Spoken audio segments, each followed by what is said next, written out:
مولا علی کے فرمان کے مطابق خوف خدا ایک ایسی طاقت ہے کہ جو بندے کو اس کے نفس سے بچاتی ہے۔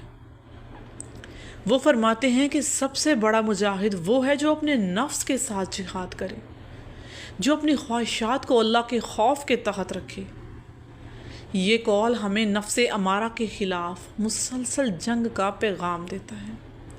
انسان کے اندر پیدا ہونے والی وہ ہر برائی، ہر مادہ جو موجود ہوتا ہے، وہ خدا کے خوف سے مغلوب کیسے ہو سکتا ہے؟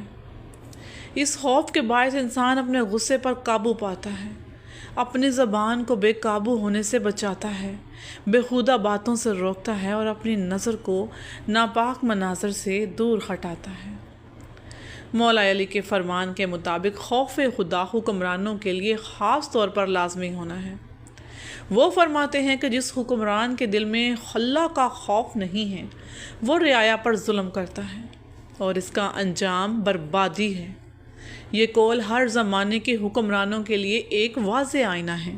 جب اقتدار میں بیٹھنے والے لوگ اللہ سے ڈرتے رہیں گے تو وہ لازمی عدل کریں گے، عوام کی فلاح کا سوچیں گے اور خود کو خدا کے حضور جواب دہ سمجھیں گے۔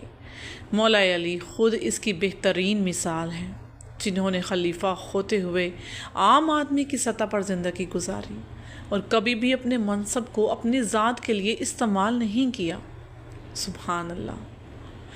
مولا علی ایک اور مقام پر فرماتے ہیں کہ جو شخص اپنے دل کو اللہ کے خوف سے زندہ رکھے وہ شیطان کے ہر وار سے محفوظ رہتا ہے۔